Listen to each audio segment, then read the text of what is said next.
নমস্কার, সৌভাগ্য সমৃদ্ধি দিশারি অনুষ্ঠানে সকল দর্শক বন্ধুদের অনেক অনেক স্বাগত। আবার আমরা চলে এসেছি আমাদের সেই গুরুত্বপূর্ণ অনুষ্ঠান নিয়ে, এবং নতুন কিছু জানার অভিপ্রায় আপনাদের মধ্যে তৈরি হয় ঠিকই এই অনুষ্ঠানটির মাধ্যমে।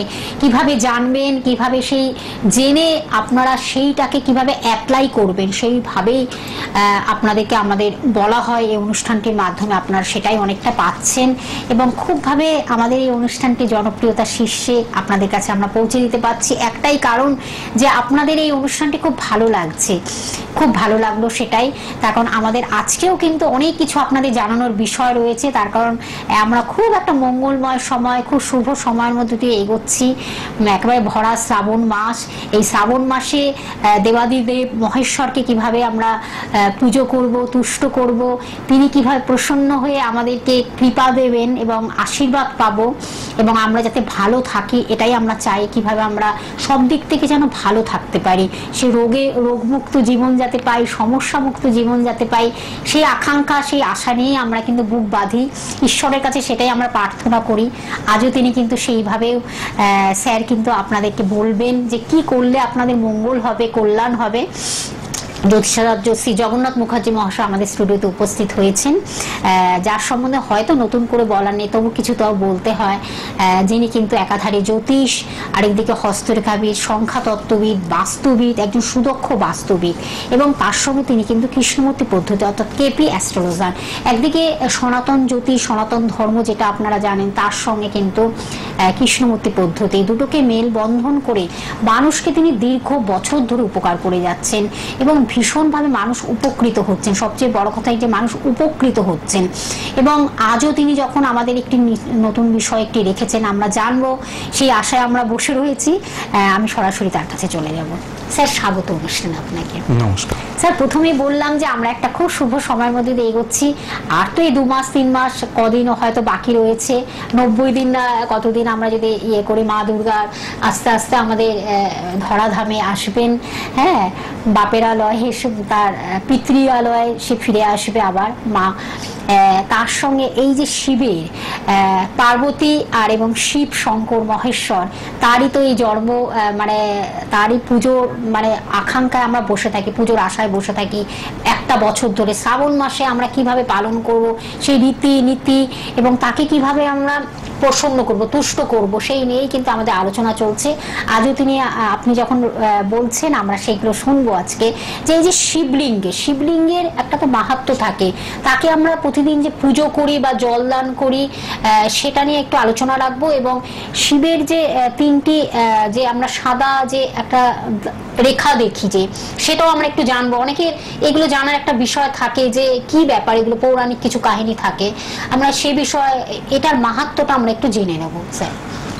এখন এই শ্রাবণ মাসটা একটা যেহেতু অতি পবিত্র মাস, এবং এই যে ভগবান শিবের পুজো প্রত্যেকটা দিনই কিন্তু খুব গুরুত্বপূর্ণ দিন হিসেবে কিন্তু পালন করা হয়। এবং যারা পুরো শ্রাবণ মাস মানতে পারেন না, তারা অন্তত সোমবার করে মানেন এবং ভগবান শিবের পুজো করে থাকেন। এখন এই যে ভগবান শিবের যে আমরা পুজো করি, শিবলিঙ্গ, শিব কিন্তু লিঙ্গ আকারে পুজো হয়। এখন এই যে ঘরে আপনারা যে শিবলিঙ্গ রাখেন, অনেকে আছেন চিত্রপটে পুজো করেন, অর্থাৎ ওই ফটোতে কিন্তু পুজো হয় না। বা যদি শিব ঠাকুর থাকে, সঙ্গে মা দুর্গা থাকবে, শিব দুর্গা একসাথে, যেটা আপনারা বিশেষত শিবরাত্রির সময় দেখা যায় যে ভগবান শিবের পাশে দুর্গার অবস্থান, সেক্ষেত্রেই কিন্তু শিবের মূর্তি পুজো হয়। এখন শিবের পুজো যেটা শ্রাবণ মাসে হয় বা অন্যান্য সময় যে পুজোটা হয়, সেটা কিন্তু শিবলিঙ্গে পুজোটা হয়। আর শিবলিঙ্গ অর্থাৎ জ্যোতির্লিঙ্গ। এই যে শিবের যে শিবলিঙ্গ, এই শিবলিঙ্গটি কিন্তু গৃহস্থ বাড়িতে বড় রাখতে নেই। অনেক বড় যদি আপনারা শিবলিঙ্গ ঘরে রাখেন, গৃহস্থ বাড়িতে রাখেন, সেক্ষেত্রে সেই তেজ, সেই জ্যোতি কিন্তু সাধারণ মানুষ সহ্য করতে পারে না। সুতরাং খুব বড় শিবলিঙ্গ ঘরে রাখতে নেই। আবার একদম ছোট সাইজের শিবলিঙ্গ কিন্তু রাখতে নেই। মিনিমাম একটু রাখতে হবে যেটা বুড়ো আঙুলের থেকে একটু বড় হবে, সেই রকম উচ্চতার শিবলিঙ্গ কিন্তু সর্বদা প্রশস্ত। খুব বড় শিবলিঙ্গের যেমন ঊর্জা বা জ্যোতি সাধারণ গৃহস্থ কিন্তু সহ্য করতে পারে না, আর একদম ছোট শিবলিঙ্গে কিন্তু পুজো অভিষেক করলে সেই অর্থে সেভাবে ফল আসে না। সুতরাং যারাই গৃহে শিবলিঙ্গ স্থাপন করবেন বা এই সময় সংগ্রহ করবেন, তারা খেয়াল রাখবেন বুড়ো আঙুল যেটা রয়েছে, যেটাকে আমরা বৃদ্ধাঙ্গুষ্ঠ বলি, সেই বৃদ্ধাঙ্গুষ্ঠ থেকে একটু বড় সাইজের যদি নেওয়া যায় সেক্ষেত্রে কিন্তু ভালো হয়। আর এই শিবলিঙ্গ জানবেন, পাথরের শিবলিঙ্গ প্রশস্ত, পাথরের শিবলিঙ্গ কিন্তু খুব বেশি প্রত্যেক গৃহস্থ বাড়িতেই কম বেশি কিন্তু থাকে। কালো পাথরের যে শিবলিঙ্গ, সেই শিবলিঙ্গ। সাদা শিবলিঙ্গ কিন্তু বাড়িতে, গৃহস্থ বাড়ির জন্য কিন্তু নয়, গৃহস্থ বাড়ির জন্য কিন্তু সাদা শিবলিঙ্গের পুজো কিন্তু করা হয় না। সাদা শিবলিঙ্গ মোক্ষকামী যারা আধ্যাত্মিক উন্নতির জন্য দিনরাত তপস্যা করছে, ধ্যান করছে, পুজো করছে, তাদের জন্য সাদা শিবলিঙ্গ ব্যবস্থা, সেটা কিন্তু গৃহস্থের জন্য নয়। সুতরাং ঘরে যদি সাদা শিবলিঙ্গ থাকে, হয়তো অনেক সময় হয় ভুল করে রেখেছেন বা জানেন না রেখেছেন, সেক্ষেত্রে দেখবেন আপনার কিন্তু সেই অর্থে উন্নতি হতে গিয়ে বাধা আসবে। সহজে কিন্তু ঘরে উন্নতি বুঝতে পারবেন না, ঝামেলা অশান্তি খেটেমেটি লেগে থাকবে। গৃহস্থের টাকা পয়সা রোজগারের ক্ষেত্রে কিন্তু একটু সমস্যা দেখা দেবে, রোজগার সঞ্চয় ঠিকঠাক ভাবে হতে চাইবে না, নানান রকম সমস্যার সৃষ্টি করবে সাদা শিবলিঙ্গ যদি বাড়িতে থাকে এবং সেটি যদি নিয়ম মতো পুজো না হয়।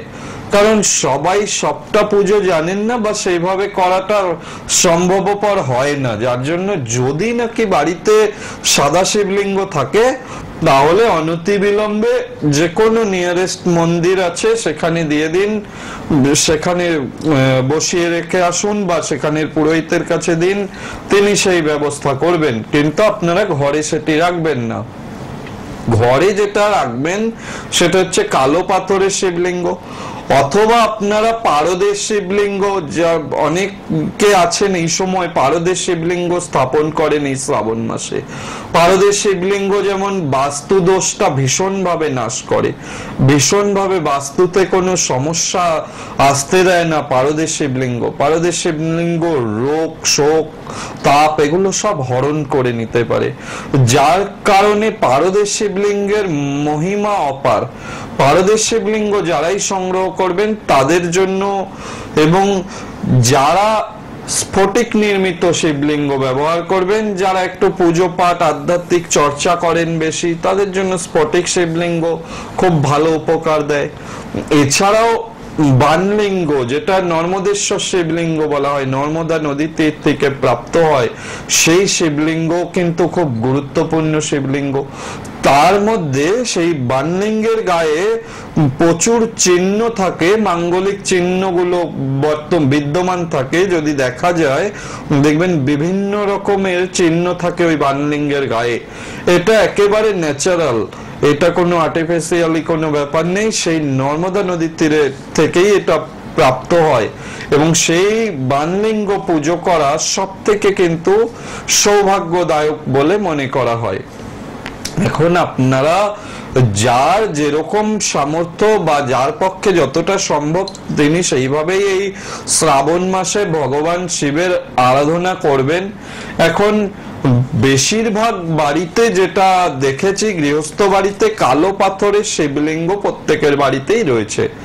তো সেটা কিভাবে পুজো করবেন, সেটা পুজো করার যে বিধি, সেটাকে বসাবেন, যেটা অনেকে দেখেছি পাথর বাটিতে বসান।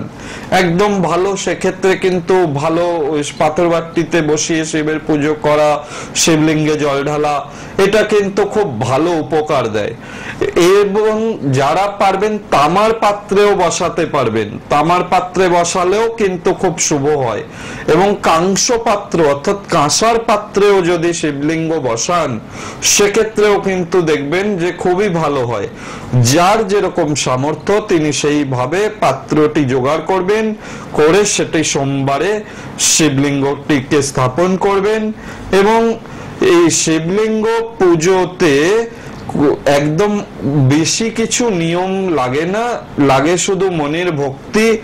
সেখানেই কিন্তু ভগবান শিবের পুজো করা হয় এবং সেইভাবেই কিন্তু ভগবান শিবকে ডাকলে পরে তার কৃপা, তার আশীর্বাদ কিন্তু সেক্ষেত্রে পাওয়া যায়। এখন যারা আপনারা বিভিন্ন সমস্যায় ভুগছেন তাদের জন্য বিভিন্ন দ্রব্য রয়েছে, যে দ্রব্যগুলো যদি শিবলিঙ্গে অভিষেক করা যায় তাহলে কিন্তু ভালো উপকার হয়। যেমন আখের রস দিয়ে যদি স্নান করা যায়, স্নান করানো যায়, ইক্ষু রস ধারা দিয়ে যদি স্নান করানো যায় ভগবান শিবকে, তাহলে কিন্তু সর্বমনস্কামনা পূর্ণ হয়। কোনো পার্টিকুলার কোনো বিষয় নয়, যে কোনো মনস্কামনা আপনার পূর্ণ হবে যদি ইক্ষু রস দিয়ে স্নান করানো যায়। আর যদি মনে অতিরিক্ত চঞ্চল, মনের দিক থেকে অত্যন্ত চঞ্চল, ডিসিশন সঠিক নিতে পারেন না, বারবার কিন্তু ভুলে যাচ্ছেন, একদম ইজি জিনিস মনে করে রাখতে পারছেন না, ভুলে যাচ্ছেন, যার ফলে কি হচ্ছে মেমোরিতে প্রবলেম, মেমোরি লস হচ্ছে, যার ফলে কোনো কাজটাই সুচারুরূপে সম্পন্ন হয় না। যদি কেউ ভুলে যাওয়ার প্রবণতা থাকে সেক্ষেত্রে তো অবশ্যই তার একটা বড় সমস্যা আসে। সেক্ষেত্রে ডাবের জলের সঙ্গে সাদা চন্দন ওই একসাথে করে যদি ভগবান শিবকে অভিষেক করা যায় সেক্ষেত্রে কিন্তু খুব ভালো হয়। এখনই ভগবান শিবকে যে অভিষেক করবেন, জলাভিষেক করবেন বা পঞ্চামৃত অভিষেক করবেন বা দুগ্ধ দ্বারা অভিষেক করবেন, যাই করবেন, বা ইক্ষুরস ধারা দিয়ে বা সর্ষের তেলের ধারা দিয়ে, শত্রু নাশের জন্য কালো তিল এক মুঠো দিয়ে তার উপরে যদি সর্ষের তেলের ধারা দিয়ে স্নান করানো যায় সেটাতে কিন্তু শত্রু নাশ হয়। এখন এটা যারা করবেন তারা কিন্তু একটা ঘটি ইউজ করবেন, ঘটি বা ঘট যাই বলুন না কেন, সেটা তামার হতে পারে বা সেটা পাথরের হতে পারে, কিন্তু স্টিলের বাসন ইউজ করাটা শুভ হয় না, স্টিলটাকে অ্যাভয়েড করতে হবে। এবং স্নান যারা করাবেন ভগবান শিবকে, যখন স্নান করাবেন আলাদা কোনো পাত্রের মধ্যে রেখে নিয়ে তারপরে আপনারা যে দ্রব্য দিয়ে স্নান করাবেন, যিনি পঞ্চামৃত দিয়ে যিনি স্নান করাবেন তিনি কিন্তু দুধ, দই, ঘি, মধু, চিনি প্রত্যেকটা দ্রব্য আলাদা আলাদা করে পাত্রের মধ্যে রেখে দেবেন, হাতের সামনে গুছিয়ে রাখবেন এবং সঙ্গে রাখবেন শুদ্ধ জল। প্রত্যেকটা দ্রব্য দেওয়া ওং নমঃ শিবায়, ওং নমঃ শিবায়, ওং নমঃ শিবায়, এইটাই সব থেকে সহজ মন্ত্র ভগবান শিবের। এই মন্ত্র উচ্চারণ করে মনস্কামনা জানিয়ে একটা একটা করে দ্রব্য দেবেন এবং সঙ্গে জলধারা দেবেন। দেওয়ার পরে কিন্তু শিবলিঙ্গ অনেকে ওইভাবে বসিয়ে রেখে দেয়, বা এমনি যখন আপনারা ডাবের জল দিয়ে স্নান করাচ্ছেন, সিদ্ধি দিয়ে, কাঁচা দুধ দিয়ে স্নান করাচ্ছেন, অনেকে ওই শুদ্ধ ওইভাবে রেখে দেন। ওইভাবে কিন্তু রাখা যায় না, ওটা কিন্তু সঠিক নিয়ম নয়। ভগবান শিবের শিবলিঙ্গটা কিন্তু ভালো করে পরিষ্কার কাপড় দিয়ে মুছে নিতে হবে। স্নান করানোর পরে কি আমরাও যেমন গা মুছি, প্রত্যেকেই তো মানে স্নান করে কেউ তো আর ভিজে অবস্থায় চলেন না, না? সুতরাং ভগবানের ক্ষেত্রেও তাই, ভালোভাবে সেটাকে মুছাতে হবে পরিষ্কার কাপড় দিয়ে করে, মুছিয়ে তারপরে যে পাত্রে রাখবেন সেই পাত্রে রাখার পাত্রের উপরে একটা বেলপাতা আগে দেবেন, সেই বেলপাতার উপরে ভগবান শিবকে স্থাপন করবেন। করার পরে সাদা চন্দন দিয়ে ত্রিপুণ্ড এঁকে দিতে হবে শিবলিঙ্গের গায়ে। এই আঙুলটা ব্যবহার করবেন, যেটা এই আঙুল দিয়ে সব সময় সেটা করবেন। অনামিকা যেটাকে বলা হচ্ছে রিং ফিঙ্গার, সেটা দিয়ে আপনারা করবেন। এই আঙুলটা ব্যবহার করে না। এই আঙুল দিয়ে চন্দন দিয়ে আপনারা ত্রিপুণ্ডটা এঁকে দেবেন। সেটা ব্রহ্মা বিষ্ণু মহেশ্বরের প্রতীক। এবং জনিপিঠটা জানবেন সবসময় উত্তর দিশা করে বসাতে হয়। উত্তর দিকে বসাবেন, সেক্ষেত্রে কিন্তু সেটাই বসানোর নিয়ম। এবং সঙ্গে দিতে হবে পৈতে। স্নান করানোর পরে পৈতে দিতে হবে। পৈতে দেওয়ার পরে আপনারা আকন্দ ফুলের মালা, সেটা চন্দন মাখিয়ে সেটাকে দিতে হবে। এবং বেলপাতা নির্দিষ্ট সংখ্যক দিতে হবে। অনেকে মনস্কামনা করে রাখে বা মানসিক করে রাখে যে আমার এই বিষয়টা সিদ্ধ হলে আমি এতগুলো বেলপাতা দ্বারা ভগবান মহেশ্বরের পুজো দেব। সুতরাং যদি কারো সেরকম কোনো মানসিক থাকে, তিনি সেই তত সংখ্যক বেলপাতাকে সাদা চন্দন দ্বারা যুক্ত করে সেটা দেবেন। অবশ্যই পুণ্য প্রদক্ষিণ করতে নেই, বেলপাতা প্রদক্ষিণ করতে হবে অর্ধেক। ভগবান শিবকে অর্ধেক প্রদক্ষিণ করে দিতে হবে। এবং বেলপাতার অগ্রভাগটা একটু ছিঁড়ে দেওয়া ভালো। সবসময় বেলপাতার অগ্রভাগটা একটু ছিঁড়ে দিলে সেক্ষেত্রে কিন্তু ভালো উপকার পাওয়া যায়। সেইভাবেই দিতে হয়, সেটাই নিয়ম। এবারে ভগবান শিবকে সেইভাবে আরাধনা করার পরে যখন আপনারা তার সামনে ধূপদীপ নৈবেদ্য যেটা দেওয়া দেবেন, অবশ্যই মন্ত্রপাঠ নিজে নিজের মনস্কামনা জানিয়ে সেটা করবেন। এবং কোন মন্ত্র জানা না থাকলে ওং নমঃ শিবায়, ওং নমঃ শিবায়, ওং নমঃ শিবায় এইভাবে 10 বার বা 28 বার বা 108 বার নিয়মিত পাঠ করতে হবে। এবং জানবেন যে পুরো সেই সোমবারটি কিন্তু সম্পূর্ণরূপে নিরামিষ খেতে হবে। আমিষ খাওয়া কোনোভাবেই চলবে না। সেক্ষেত্রে কিন্তু দেখবেন এইভাবে যদি ভগবান শিবের পুজো দিতে পারেন, অবশ্যই কিন্তু মনস্কামনা পূর্ণ হবে। এবং প্রতিটা দ্রব্য যার যেরকম সমস্যা তিনি সেই অনুযায়ী যদি ভগবান শিবের কাছে প্রার্থনা করেন, সেক্ষেত্রেও কিন্তু জানবেন আপনাদের ভালো সেই বিষয় থেকে আপনারা কিন্তু মুক্তি লাভ করতে পারবেন। আর যারা নিত্য রোগী বা রোগ ভোগে ভুগছেন ভীষণভাবে, তাদের জন্য তো পূর্বেও বলেছি মহামৃত্যুঞ্জয়ের বিকল্প কিছু নেই। মহামৃত্যুঞ্জয় মন্ত্র ভগবান শিবের সামনে যতবার সম্ভব আপনারা পাঠ করলে সেক্ষেত্রে কিন্তু ভীষণ ভালো উপকার পাবেন।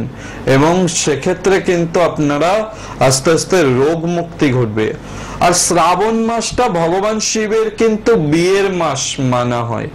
ভগবান শিবের বিয়ের মাস মানা হয়। এই যে শ্রাবণ মাসটা, এই সময়ে ভগবান শিব কিন্তু পার্বতীর সঙ্গে বিবাহ বন্ধনে মিলিত হয়েছিলেন।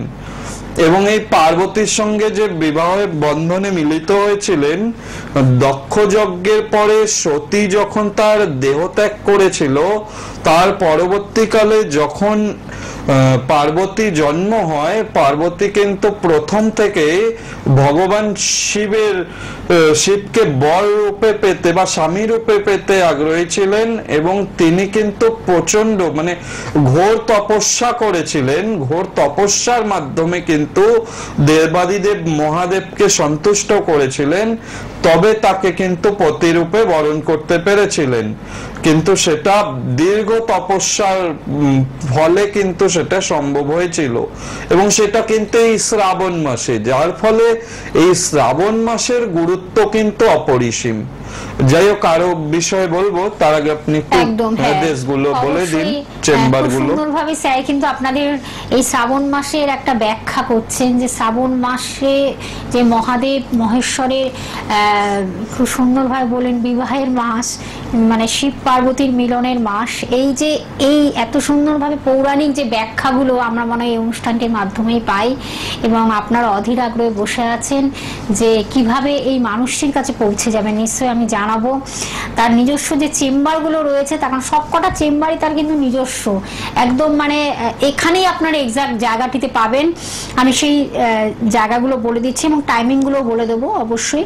নিজস্ব চেম্বার রাজপুর চৌহাটি মোড়, প্রত্যেক রবিবারে কিন্তু আপনারা পেয়ে যাচ্ছেন সকাল 10টা থেকে 3টের মধ্যে যেমন পাচ্ছেন, তেমন বুধ এবং শুক্রবারও বিকেল 5টা থেকে 10টার মধ্যে বন্ধুরা পাচ্ছেন। এবার কিভাবে আসবেন এক্সাক্ট আমি লোকেশনটা জানিয়ে দিচ্ছি। আপনারা কাজী নজরুল ইসলাম মেট্রো স্টেশন থেকে নেমেই কিন্তু আপনারা বারুইপুরগামী যে কোনো বাস বা অটোতে মাত্র 10 থেকে 15 মিনিট লাগে এখানে পৌঁছাতে, রাজপুর চৌহাটি মোড়ে পৌঁছাতে। এবং আরেকটি যে নিজস্ব চেম্বার সেটা হলো সুভাষ গ্রামে, প্রত্যেক বৃহস্পতিবার এবং রবিবার আপনারা স্যারকে পেয়ে যাচ্ছেন সন্ধ্যে 8টা থেকে 10টার মধ্যে পেয়ে যাচ্ছেন। এটা হলো বৃহস্পতি এবং রবিবার প্রত্যেক সুভাষ গ্রামে পেয়ে যাচ্ছেন। এছাড়া জয়নগরে যেটা পাচ্ছেন, খুব পপুলার এই জায়গাগুলো আপনারা জানেন, সেটা জয়নগরে পাচ্ছেন প্রত্যেক মঙ্গলবার বিকেল 5টা থেকে 9টার মধ্যে পেয়ে যাচ্ছেন। আরেকটি জায়গা হলো দমদম শিথির মোড়ে, প্রত্যেক শনিবার আপনারা পাচ্ছেন সন্ধ্যে 7টা থেকে 9টার মধ্যে যেমন পেয়ে যাচ্ছেন শিথির মোড়ে, দমদম শিথির মোড়ে, তেমনই কিন্তু সেদিনই আবার বেহালা সানরাইজে 5টা থেকে 7টার মধ্যে পেয়ে যাচ্ছেন। আরেকটি জায়গা হলো দুর্গাপুরে। আর দমদমে আসার জন্য তো সেন্ট্রাল জায়গা আপনারা জানেন যে একেবারে বনগা থেকে শুরু করে হাবড়া, বনগা, বারাসাত, দত্তপুর সব মানুষরা আসতে পাচ্ছেন। এদিকে মেন লাইনের লোকেরা আসতে পাচ্ছেন, ব্যারাকপুর থেকে শুরু করে শান্তিপুর, রানাঘাট থেকে শুরু করে সব জায়গা, সোদপুর, খড়দা, সব বেলঘুরিয়া সব বন্ধুরা আসতে পাচ্ছেন। এছাড়া আপনারা দক্ষিণেশ্বর ডানলপের বন্ধুরা আসতে পাচ্ছেন, হাওড়া হুগলির বন্ধুরা আসতে পাচ্ছেন, যারা ফোন করেন ভীষণ পরিমাণে হাওড়াতে চান আপনারা স্যারকে হাওড়া হুগলিতে, কিন্তু হাওড়া হুগলির বন্ধুরা দমদমে আসতে পাচ্ছেন। যদি তিনি আবার আমাদের প্ল্যান চলছে, আগামী প্ল্যান চলছে, যদি তিনি এই চেম্বারগুলোতে বসেন অবশ্যই আপনাদের আমরা অ্যানাউন্সমেন্ট করে দেবো। আর আরেকটি জায়গা হলো দুর্গাপুরে পেয়ে যাচ্ছেন। দুর্গাপুরে আপনারা জানেন মাসের একটা দিন বৃহস্পতিবার দেখে তিনি দুর্গাপুরে বসছেন, কিন্তু একদম কিন্তু বুকিং অন চলছে, বুকিং চলছে। আপনারা ফোন করবেন, বুকিং করবেন, কিন্তু আমরা অ্যানাউন্সমেন্ট করে দেবো কবে দুর্গাপুরে তিনি পৌঁছে যাচ্ছেন। আরেকটি জায়গা হলো বহরমপুরে বন্ধুরা পাচ্ছেন, আমি ফোন নাম্বারটা বলে দিচ্ছি 9051200976। এটি হলো অগ্রিম বুকিং নাম্বার, অগ্রিম বুকিং করে বন্ধুরা আসবেন। আর যারা হয়তো দূর দূর প্রান্ত থেকে আসতে পারছে না তারা কিন্তু অনলাইনের মাধ্যমে অনলাইন প্রেডিকশন পেয়ে যাচ্ছেন। যদি মনে করেন সেটাকে আপনার প্রতিকার দিতে হবে, সেটাও কিন্তু কুরিয়ার সার্ভিসের মাধ্যমে আপনার বাড়িতে পৌঁছে যাচ্ছে। আরেকটি আপনাদের জানানো হয়েছে সুখবর, যেটা হলো আপনারা নিরিবিলি ভাবে কিন্তু আপনারা সোমবার, এই সোমবার দিনটিতে আপনারা কিন্তু দেখাতে পাচ্ছেন তার নিজের চেম্বারে, গৃহের চেম্বারে আপনারা দেখাতে পাচ্ছেন, সেটা কিন্তু সোমবারে দেখাতে পাচ্ছেন। একজনকে দুজন অনেকটা সময় দিয়ে তিনি কিন্তু নিরিবিলি ভাবে এই কাজটি করে দিচ্ছেন, স্পেশাল যেটাকে বলা হয়। কারণ আপনারা জানেন স্পেশাল হিসাবে দেখা মানে অনেকটা সময় দিয়ে তিনি অনেকটা টাইম দিয়ে একজনকে দুজনকে তিনি দেখে দিচ্ছেন এই কাজটি। আর আমরা টাইমিংটা বলে দেবো স্যার, তার আগে আরেকটু আমরা জেনে নিই। হ্যাঁ নিশ্চয়ই। এখন আমরা যে ভগবান শিবের শিবলিঙ্গ পুজো করি, এটা কিন্তু কোনো ধরনের লিঙ্গ পুজো বা এই ধরনের কিছু নয়। শিবলিঙ্গ অর্থাৎ কিন্তু জ্যোতি, জ্যোতি স্বরূপ, যেটা কিন্তু নিরাকার জ্যোতি, সেই জ্যোতির কিন্তু আমরা আরাধনা করি। এবং বহু জায়গায় জানবেন যে স্বয়ম্ভু লিঙ্গ যেটা আপনা থেকে উৎপন্ন হয়েছে, তার কোথা থেকে আদি কোনটা অন্ত কোনটা সেটা কিন্তু বোঝা যায় না। এরকম শিবলিঙ্গ কিন্তু বহু রয়েছে এবং যেগুলো কিন্তু দ্বাদশ জ্যোতির্লিঙ্গ নামেও পরিচিত। এই যে জ্যোতির্লিঙ্গ বা এই যে শিবলিঙ্গগুলো, যার কোনো উৎস খুঁজে পাওয়া যায় না, যার কোনো শেষ খুঁজে পাওয়া যায় না, এগুলো কিন্তু ঈশ্বরের কৃপায়, ভগবান দেবাদিদেবের মহাদেবের কৃপা ব্যতীত কিন্তু সেটা সম্ভব নয়। এই যে জগতে এত মানুষ, এই পাপ পীড়িত জনগণের উদ্ধারের জন্য ভগবান শিবের আরাধনা করলে বিভিন্ন বিষয় থেকে কিন্তু আমরা, বিভিন্ন পাপ থেকেও কিন্তু আমরা মুক্তি হতে পারি, মুক্তি লাভ করতে পারি। এবং আমরা এই প্রসঙ্গে যেমন জানি, শিবরাত্রি ব্রত কথাও যদি আমরা শুনি, সেখানে কিন্তু একটা পরম পাপী বলতে পারেন ব্যাধ, যে সর্বদা পশু শিকার করে বেড়াতো, সেও কিন্তু নিজের অজান্তে এই শিবলিঙ্গে কিন্তু একটা বেলপাতা পড়ে এবং তার চোখের জল পড়ার ফলে তার নিজের অজান্তেই শিব পুজো করা হয়ে যায়। তাতে কিন্তু সে মুক্তি লাভ করে, তাতে কিন্তু সে কিন্তু যমদূতের থেকে শিবলোকে যায়। সেটাও কিন্তু আমরা বিস্তারিত জানি, যারা শিবরাত্রি ব্রত করেন তারাও কিন্তু জানেন এই যে মাহাত্ম্য, ভগবান শিবের মাহাত্ম্য। এবং দেবাদিদেব খুব অল্পতে যেহেতু সন্তুষ্ট, বহু কিছু আড়ম্বরের যেহেতু প্রয়োজন হয় না, সে কারণে এই ভগবান শিবের পুজো করা, শিবাভিষেক করা, এটা কিন্তু খুবই সহজ এবং প্রত্যেকের সাধ্যের মধ্যে কিন্তু এই পুজোটি রয়েছে। সুতরাং যার যে রাশি হোক না কেন, যে নক্ষত্রই হোক না কেন, যাই জন্মলগ্ন হোক না কেন, সমস্যা যত আসুক না কেন, এই ভগবান শিবের যদি আরাধনা এই শ্রাবণ মাসে করা যায়, এটা কিন্তু খুব উল্লেখযোগ্য ভাবে সেখান থেকে এই দুঃখ দারিদ্র থেকে কিন্তু মুক্তি দিতে পারে। একদম আমরা জানবো, আমাদের এরকম ভাবে ধারাবাহিক ভাবে কিন্তু শ্রাবণ মাস নানান আমরা এই রীতিনীতি, উপাচার, পূজা অর্চনা নিয়ে আলোচনা করব শিব মহেশ্বরকে নিয়ে। আমরা একটু টাইমিংটা জানিয়ে দিচ্ছি। সোম থেকে শনিবার সকাল 10:35 অনুষ্ঠানটি আপনারা দেখছেন, এবং রবিবার সকাল 8:10 এবং লাইভ অনুষ্ঠান নিয়ে আমরা ফিরে আসি অবশ্যই প্রত্যেক বৃহস্পতিবার সন্ধ্যে 6টায়, যেমন তেমনই আবার শনিবার দিন প্রত্যেক শনিবার দুপুর 3:45 লাইভ অনুষ্ঠানে ফিরে আসি। সকলে ভালো থাকবেন, সুস্থ থাকবেন। স্যার আপনাকে অনেক ধন্যবাদ, আজ এই পর্যন্ত।